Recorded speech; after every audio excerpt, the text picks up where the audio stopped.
we won't be able. So It's you okay. can just Keep it jump on, in. Yeah, I'll jump in when I'm talking. Sounds good. Perfect. All right, we got a lot to cover. So I am going to get started. You are here because you are wondering, how do you land a job with a GPA that you're not super proud of? Why am I going to be talking about this? Because I am the queen of dealing with having a bad GPA. I went to AUD.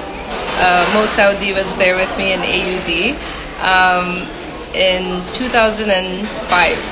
That's when I graduated high school and I got into visual communications. I wanted to be an artist. I wanted to work at Pixar at one time in my life. And what ended up happening at AUD was I super failed. There's not even a word of just failure. Like, I super failed. For the first time, I had all of this freedom with if I wanted to go to classes or not. And guess what I did? I didn't want to go to any of my classes. So that happened for 2 semesters.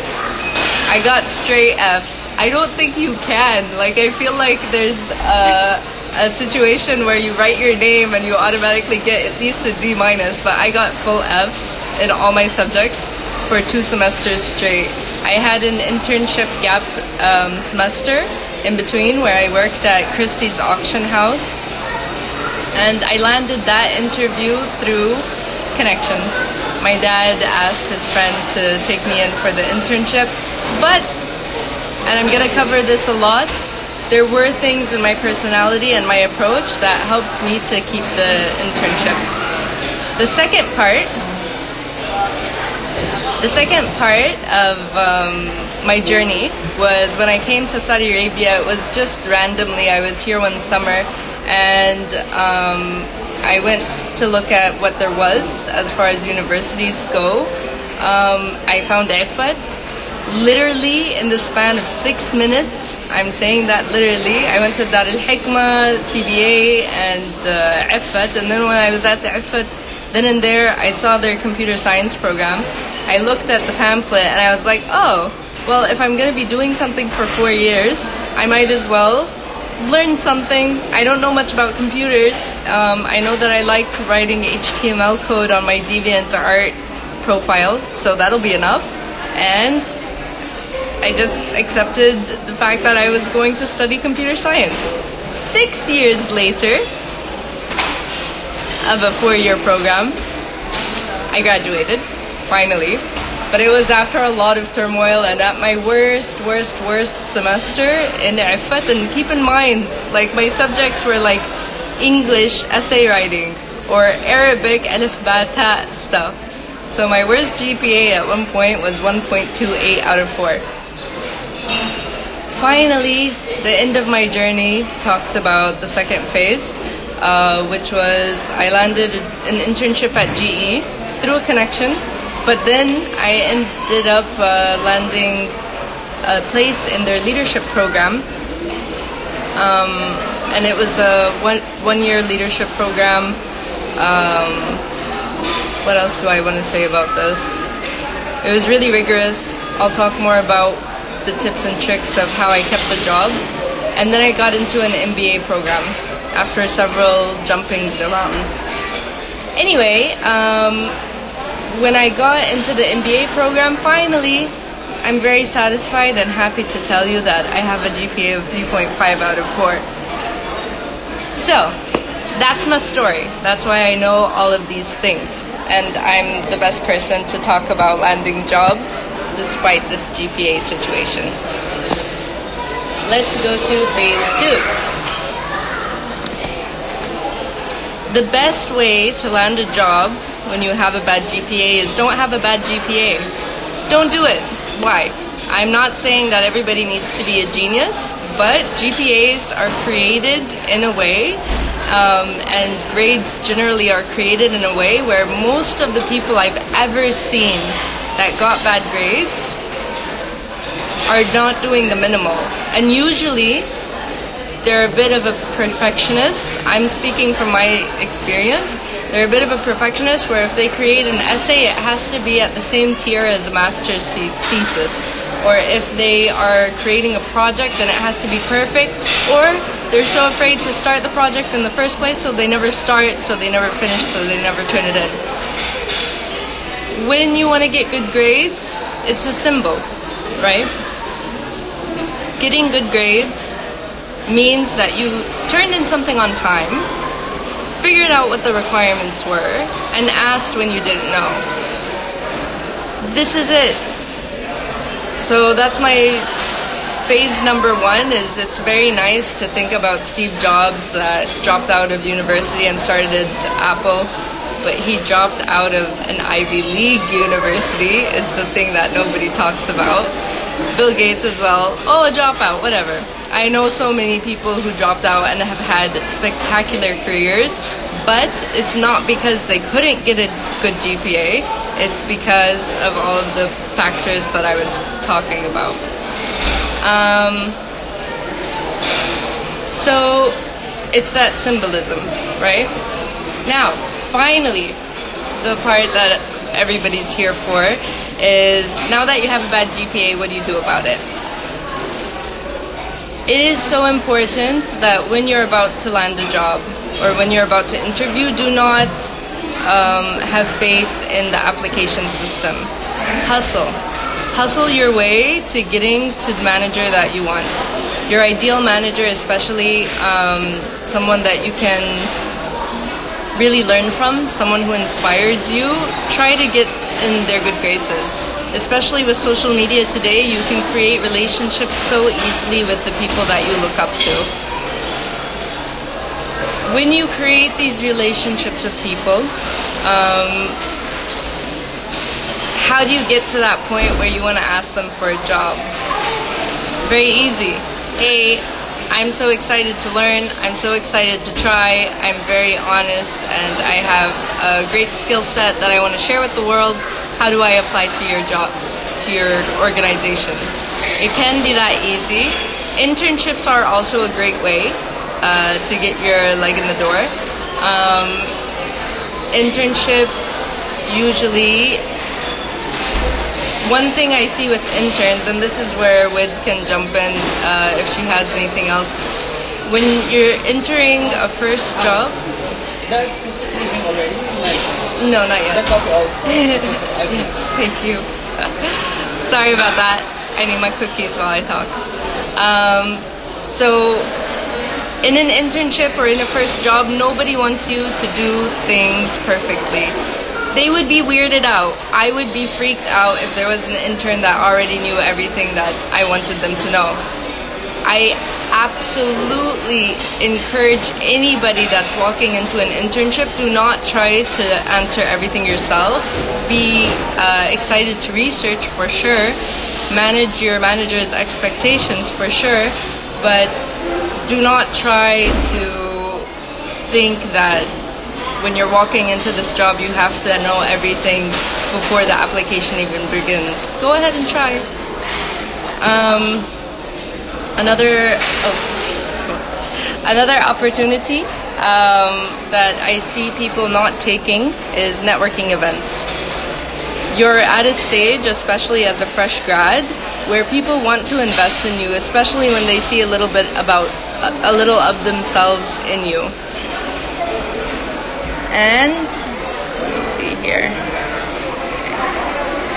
And finally, when it comes to creating those relationships, create relationships with other people in the companies that you want to work with. They will be able to vouch for you.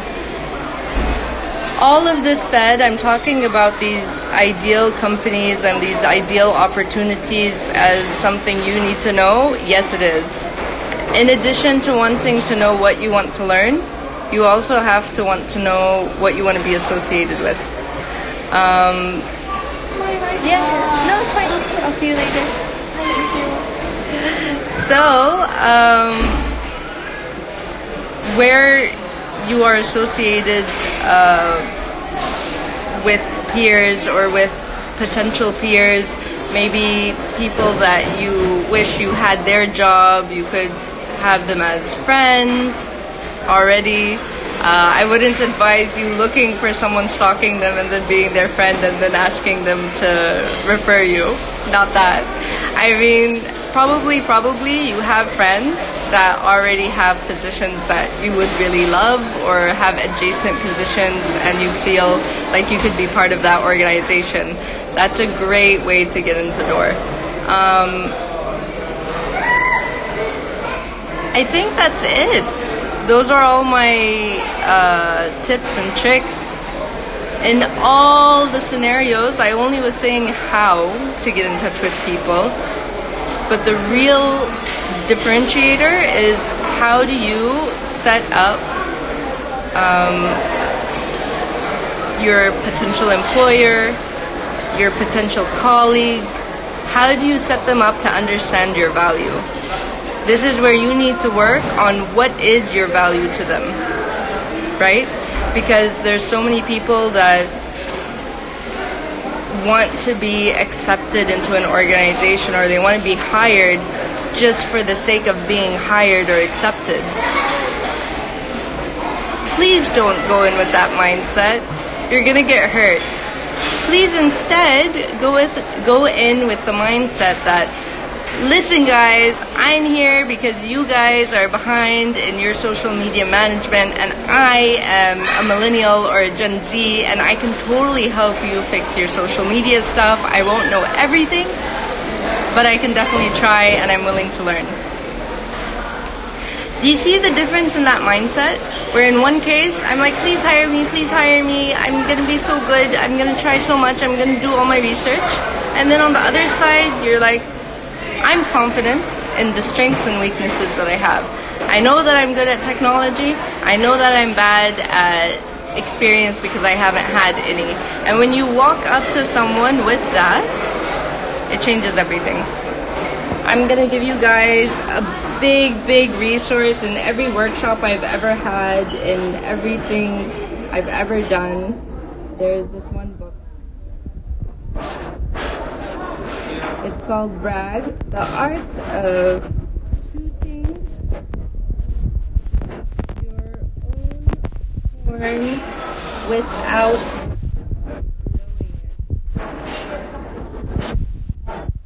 Blowing It. It's by Peggy.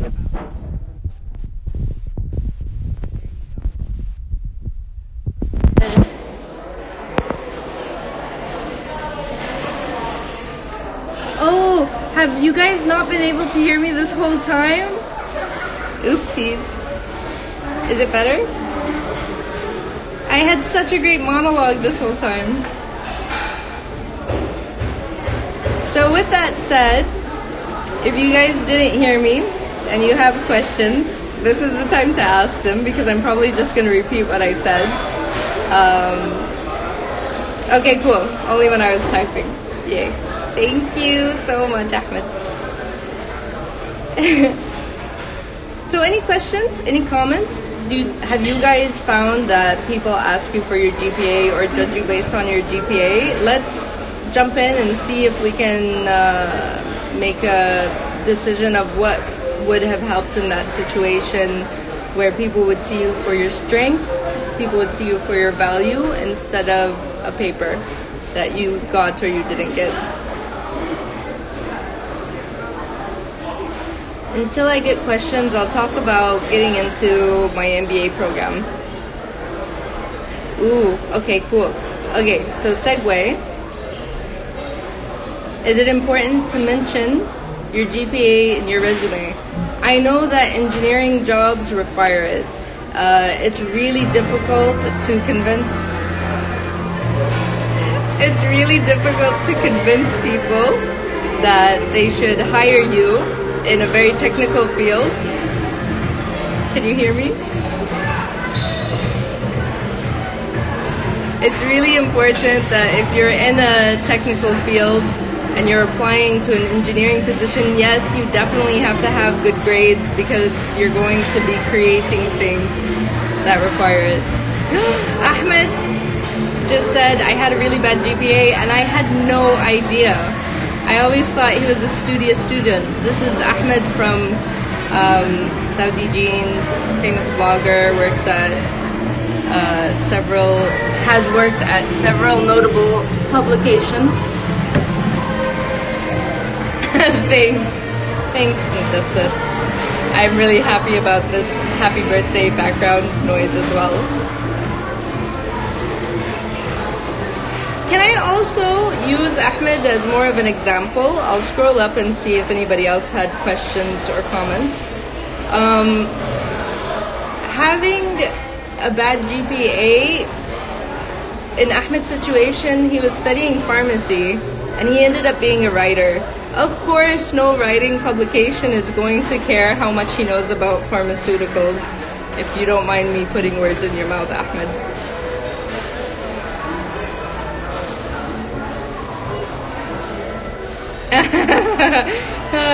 Bad GPA is 4.9 out of 5. That is so accurate. So a bad GPA in my case was 1.28 out of 4. That was pretty bad.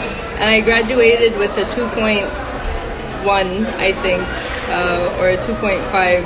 I don't even know. Like, that's how much I didn't care about it, which is such a shame. Okay, so Mudassir asks about applying for a PhD or a doctorate program. Much like technical skills or a technical role that requires you to know the subject matter that you studied, going into an MBA program or a PhD program will require grades, because when it comes to applications to institutions, they want to accept people that will have good grades so that they can show off that, look, everybody that's in our program has good grades. It's so evil when you think about it, that the filtration process is showing applicants that are already probably going to succeed. In my case, I applied for an MBA program with a focus on entrepreneurship at Mohammed bin Salman College. When I applied, I had checked off every single thing on their list. I'm not gonna lie, being a Saudi woman greatly helped my chances of getting in, I'm sure. But it wasn't the be and end all. The application process was really intense, and I was asked again and again, how do we know that you're not going to fail, or how do we know that you'll have the capability of keeping up your GPA? In which case, I reflected and told them about the timeline that I had. So yes, I had a bad GPA, but then in my last 2 semesters, not only did I have a good GPA in the last 2 semesters, I was also head of the environmental club. I was also head of an extracurricular activity in Geek Fest, and I created an event that served 200 people twice. I got into GE, into a leadership program that's well-renowned. I got, after that, a position in Initial Saudi Group, which is my family company, and I was really honest about that. But guess what? It was me that got promoted while I was there. It was me that set it up in a way where I stayed in the company. That's such an interesting mindset. People always think that, oh, of course, if I'm in a company, they can't fire me for no reason. But they keep you hired because you're good at it. If you're not getting fired, it means you're already doing something of value. So many people forget this. Okay, sorry, there was a lot of comments. GPA is overrated. I agree, but please don't try to have a bad GPA. Experience and skills definitely has more value. And let me ask you, in this day and age, how are you going to have experience if you just graduated? Please, please, please take internships that make your heart sing.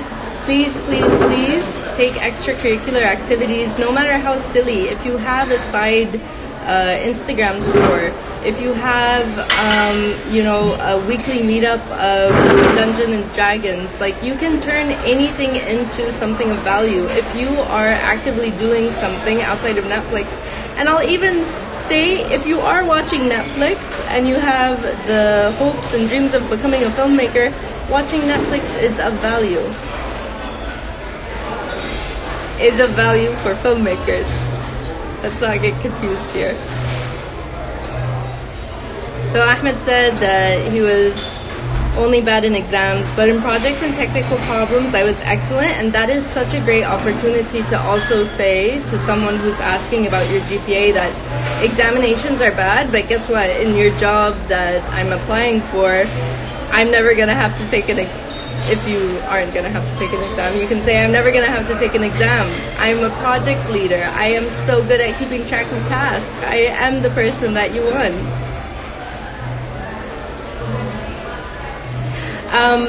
I have a funny situation of being asked about my GPA. So I was standing next, in my internship in 2011 at GE, I was standing next to another intern, and that intern was asked about their GPA. And then when the guy looked at me, I said, hey, are you working in the department that has that cool project? And I changed the topic entirely. And I was like, whew. So you also have that as your capability. You don't have to ever tell anybody what your GPA is if it's not a requirement in the application process.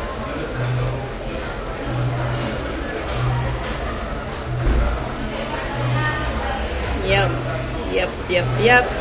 Any questions? Netflix is good for thinkers. I can see that. So, the comment of a lot of people don't have the stamina to acquire the skills to be unique at their specialty. I have a really hard time believing this.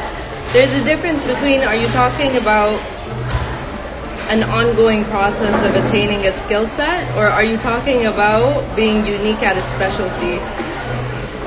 I believe very firmly from the depths of my soul that the fact that we are all humans and we create like these little universes inside ourselves, we are already so unique that extending it into a specialty in a funny way will only help. For example, me as an IT person, I was an IT project manager in most of my roles up until 2015. I don't have the patience to code, not because I don't want to. I don't have the patience for hardware, not because I don't want to have it. It's more like when I'm in a situation, in a project, and there's a choice of talking to people and letting them know that they're safe and I hear them and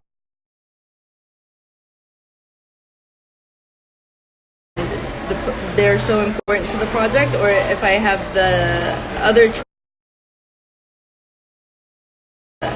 choice of creating something to do with the ERP programming or setting up the system itself, I'm always going to choose people, and that makes me an IT project manager that cares about humans in these IT projects, which is so unique and of so much value after I explain why 90% of IT projects fail. But I think it's a much higher number, but at least 90% of IT projects fail because people don't adopt it. So I come in from a whole different angle that, hey, as an IT project manager, I'm not going to be your IT person. I'm going to be your change manager. I'm going to make everybody feel so good about this upcoming project. It's going to be so good. I don't know. What do you think, Jed?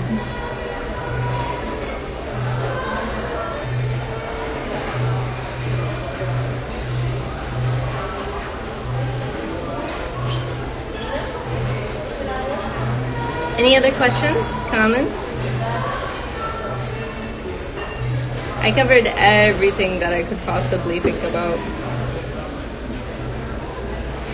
I don't know. So the question is it pretty common in the US and UK for employers to ask about applicants' GPA? I don't know.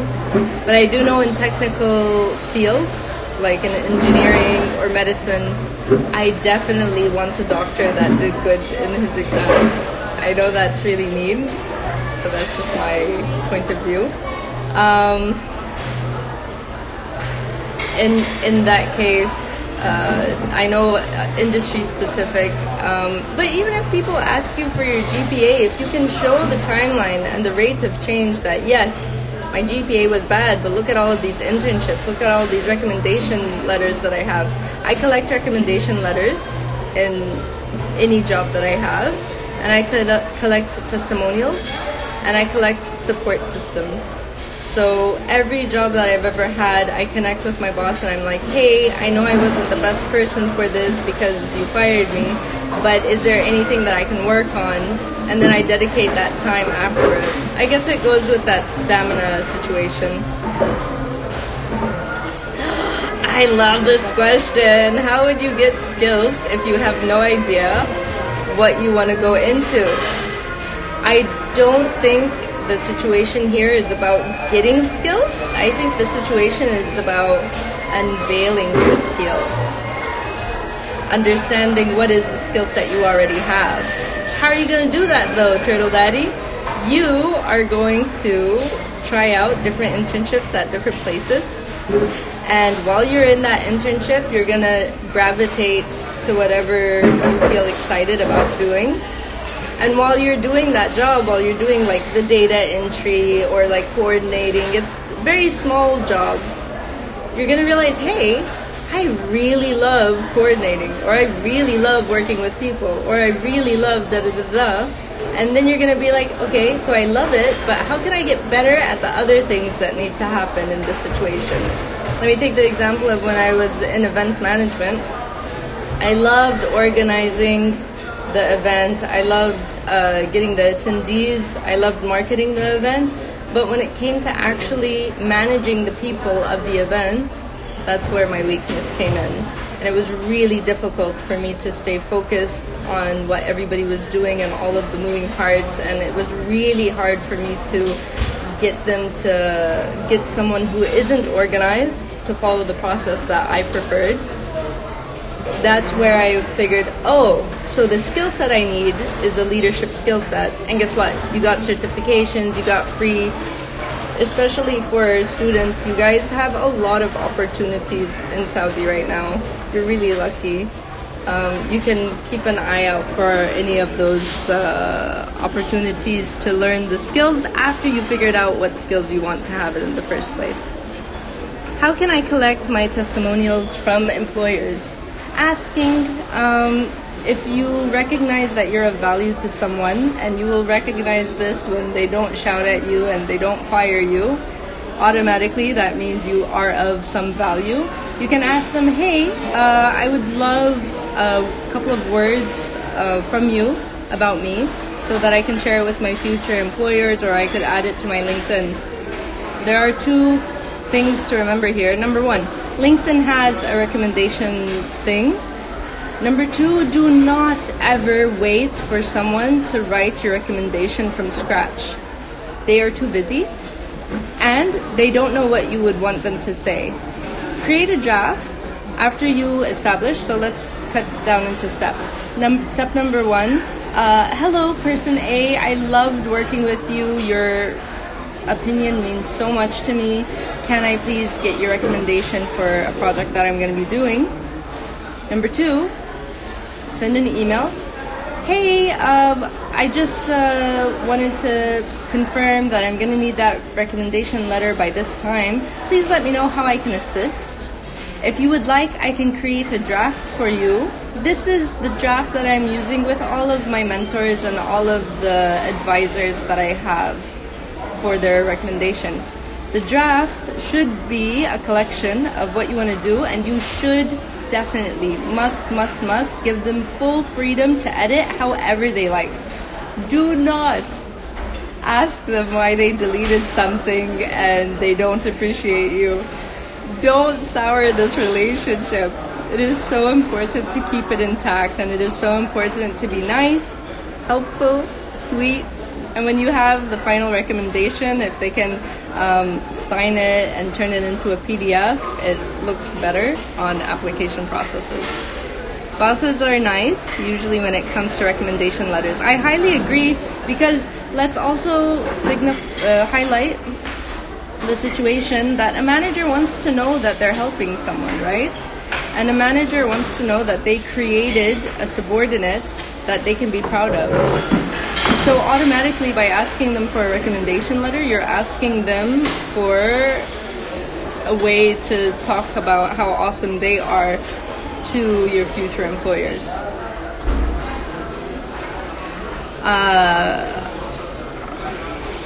Be superior at a second language.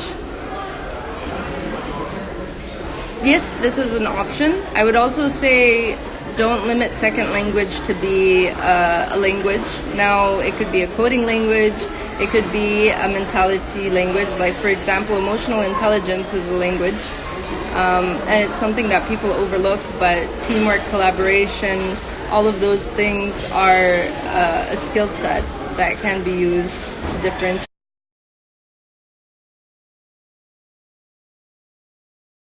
your resume. Definitely love the fact that you're learning this while you're in uni, Faris.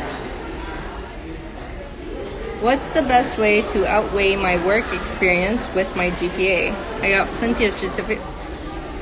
Great! The fact that you have it is amazing. And now LinkedIn allows you to put all of these bits and pieces.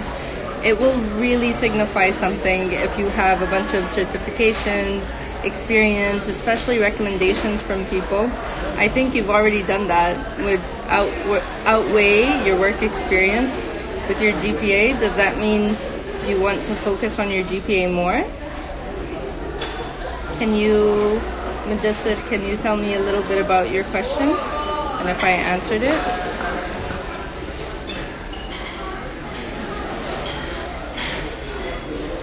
Turkey asks, until Mudassir comes back, Turkey asks, do you still work in events management? No, events management in Saudi is really tough. I do not touch events. Okay. Yay. Is LinkedIn important to have in university? Yes, it is. And it usually feels weird, like, what am I going to put? I don't have any past experience, but your volunteer section is so important. Your tagline section is so important. Your picture, just looking like a really approachable, nice guy, is so important. Having the information about your... Honestly, in my opinion, from what I've seen, you get so many brownie points by just showing that you know how to fill in the LinkedIn profile requirements, if that makes sense. Like, just the fact that you cared enough to make it, just the fact that you cared enough to link it to past projects. And I'm really highlighting here, if you have an Instagram store, if you have anything on the side that you do for fun, include it. You would be surprised at how many people are hiring for passion. So, I'm literally working on my CV right now. Is there anything in particular that I should focus on? Focus on your strengths. And whenever you want to talk about your weaknesses, which I definitely think you are, explain how you are strengthening your weaknesses, if that makes sense. So definitely focus on your strengths. If you happen to do a lot of volunteer work or extracurricular activities, include that for sure. Put a focus on it, especially if your GPA isn't great and you want to instead focus on your experience. Highlight those things. Link. So now on CVs, you can put in links while you're in Word documents or in Pages. And the link, when you export it to a PDF, please export your CV into a PDF. Please. Anyway, when you export it into a PDF, then it's a fancy click and, you know, it just looks richer. Try to keep your GPA to a page, 2 pages max. My CV can be found on my website if you want inspiration of what to do about it. Keep in mind, another point, you can have 2 different CVs, 3 different CVs, 5 different CVs. I'll use an example of when I graduated from my MBA. I knew that I either wanted to work in a tech company, in a communications department, or I wanted to work in a media company from the tech side. So I created 2 different CVs, and an example of what I put in it on the communications role or the marketing role TV, I put in that I worked at Mustadfid Podcasting, and I focused on the fact that it was a mass communication company. We focused on broadcasting, we focused on content creation, and the same position in the IT CV, I wrote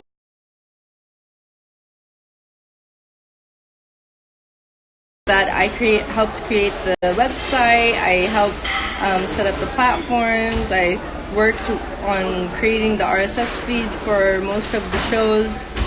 So I used, like, the header was exactly the same, COO Mustadfid Podcasting, but the description was totally different.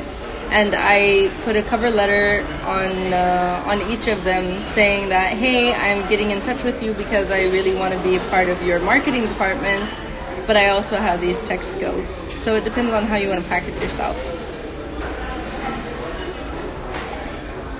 So Habe was hired by passion. Yes, I hope you get hired by passion, because then it won't feel like work, or you'll just work so hard that you won't be able to do anything else. It's beautiful.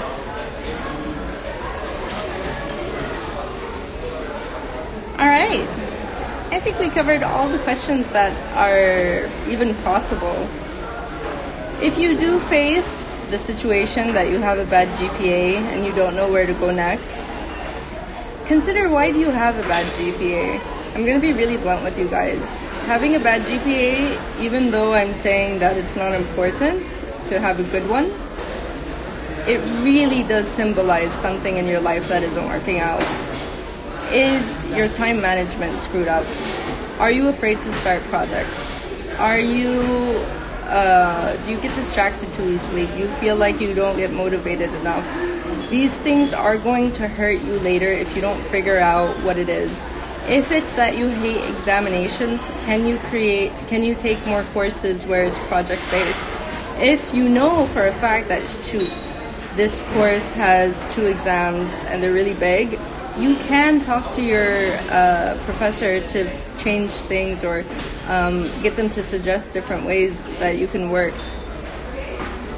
Life is your oyster, right? Is that the word? Aw, thanks. Ahmed, I love answering your questions greatly. Mudassir, any suggestions from my side generally? I have given you guys so many tips and tricks. Can't believe you're still here and you still want to hear me. Suhaib, no, don't lose the fun in your passion. If you are curious about what your passions are and how to stay motivated, I love assessments. Like the 16 personalities assessment that tells you if you're an extrovert or an introvert. I don't read it to just understand myself more. I also try to see in the strengths section, what is it that I'm missing? Maybe there's a kind of work that I never considered before based on my personality. There are a lot of personality tests that you can order that help tell you what your strengths are, what your preferences are, from very easy quizzes.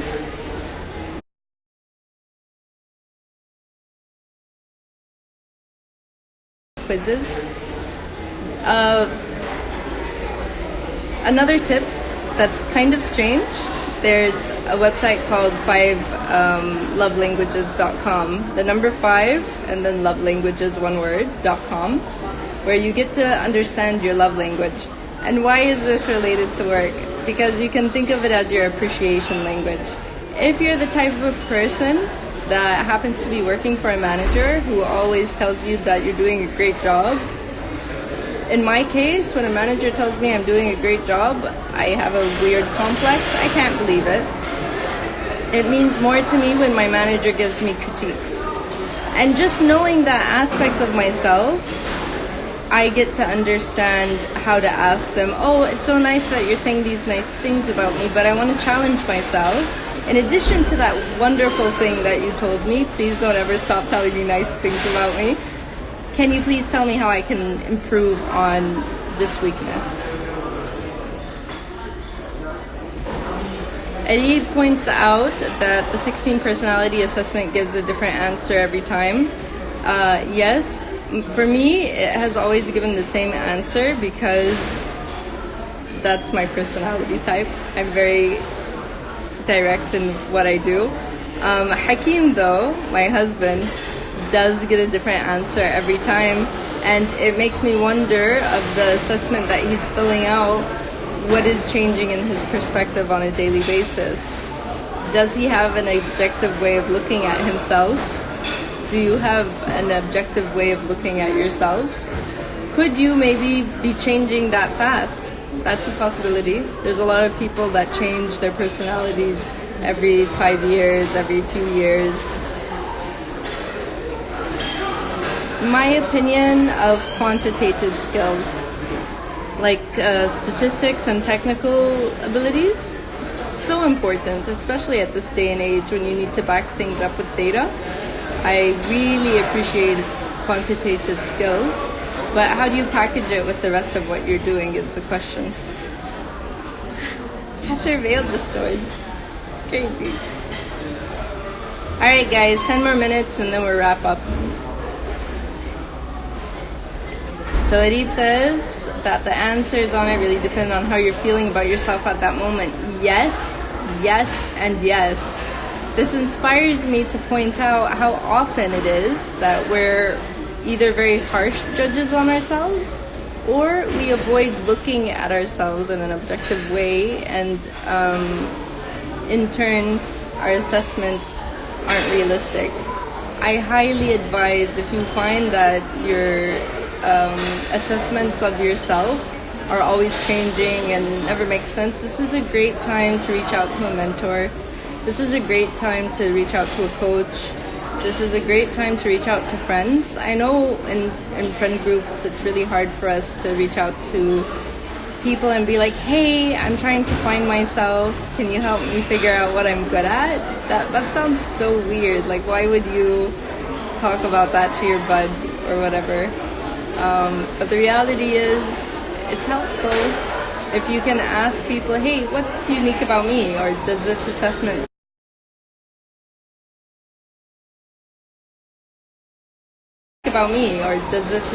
seem accurate to you from your perspective?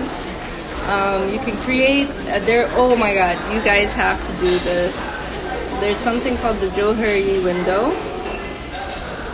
And if you're interested in a tool, I found one. So the Johari window is this assessment where you get people to name attributes of yours.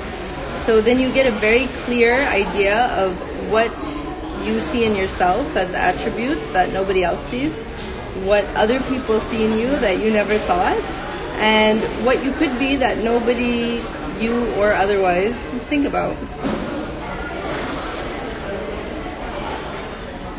Okay. So Mudassir asks about IT lingo, coding, RStudio, Python, PlusPoint. So it depends on what you're in. Like, for example, marketing, every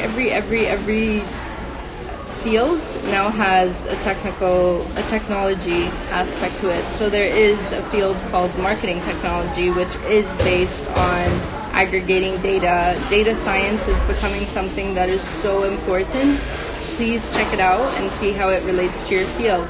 If you do happen to have quantitative skills in any of these fields, like if it's in HR, being able to do great research to understand organizations or understand populations is really important. There's always going to be a technical side, a financial side, a management side, a leadership side to any field. So if that makes you happy, go for it and use that in your packaging. Alright, I'll take one more question and then I'm going to head out. And I'm going to post this, and I would really appreciate you sharing this with anybody that you think could benefit from this value. If you have any questions, maybe I'll do another session. I don't know. I always dedicate my Saturdays to khairabi.com. so it will always be on a Saturday. Alright, just people being, thanks, thanks. I love it. It's like you guys being happy. I love providing value. Yo, let me also say that the workshops were so dope. They were so legit. I am so happy with the turnout. It was the first time that I ever created all of the stuff that I talk about in a workshop form. And I'm so excited, and I'm definitely going to do it again. So if you want to get notified about that, on my website you can sign up for the newsletter for the next time that I have an event like that. I also have an events calendar on my website that you can check out for upcoming events and things that I'll be at. And DM me anytime. Alright, that's it for me, folks. I will talk to you soon. Bye.